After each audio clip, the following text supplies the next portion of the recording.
Okay, quick little side video here just to give a few words on something that's very, very important, especially, well, I shouldn't say especially in regards to picking, especially in regards to everything you do on guitar, especially where loud, distorted rock guitar is involved. Pinch harmonic for added effect, of course. When it comes to playing clean, it's not so much about being a cyborg that never accidentally brushes anything that they're not meaning to brush or anything like that. A big part of playing clean is through a combination of left hand and right hand muting, making sure that even when you do maybe catch a string you're not supposed to, or let something ring in a way, that there's something else there as a safeguard so that it doesn't come blaring out like a big old angry harmonic in the middle of an otherwise nice chord section or something like that.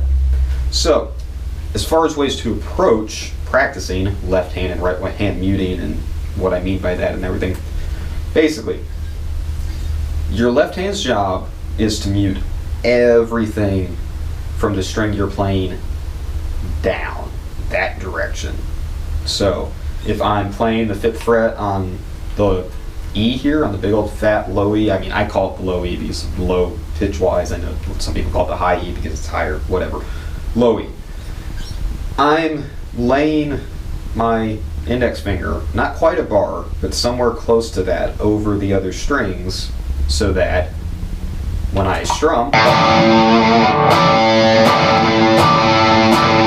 can hit all the strings, and notice I was a little bit sloppy on one of those and I corrected it. I can hit all the strings and only get that one note.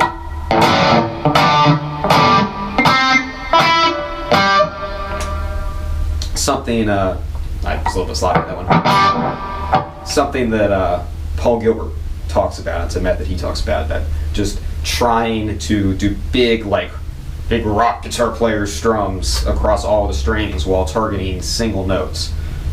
That will force you to deal with muting, because you're intentionally doing the thing that you're trying not to do most of the time, which is playing more strings than you're actually trying to produce a note with.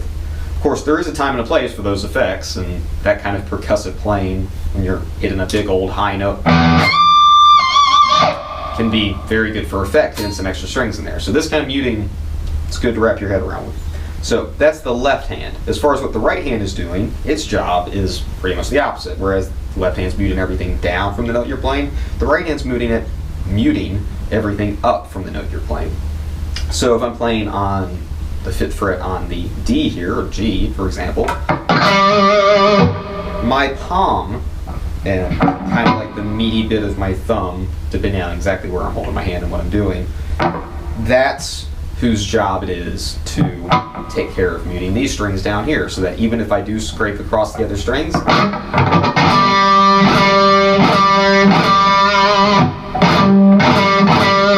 you're still, ideally, just getting that note that you want out of it. So practice both kinds of muting kind of individually, just focusing on the left hand, then focusing on the right hand, that kind of stuff. Just with the right hand, can be good. Just try practicing single notes.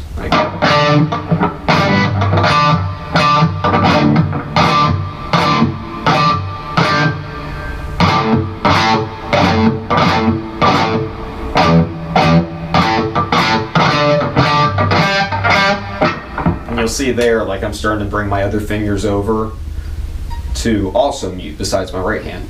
To go back to what I was talking about before about having safeguards where if one thing fails, the other thing's there to catch you.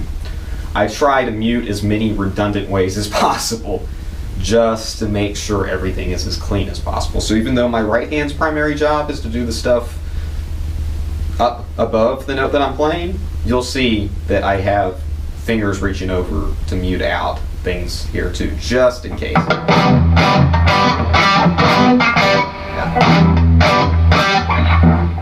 It takes a little bit of work to get like the open strings, because that's much harder to get things ringing and get things just the right amount of pressure to mute while not ringing out as a harmonic.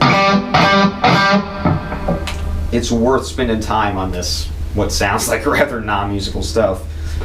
If you can play really, really sloppy on purpose and have your muting technique tight enough where it still sounds clean, then you'll be that much more confident when you're not doing the big exaggerated rock guitar movements, and it'll make a huge difference overall. And then also, as an added advantage, when you do want to go for the big freaking the Who strums or whatever, that wasn't enough. There we go. When you do want to do that, you can more confidently do so without having to surrender to the woes of sloppy sounding guitar playing. You can get the power of classic rock without the occasional looseness therein. So that is a word, or quite a few words in fact, on muting and playing cleanly.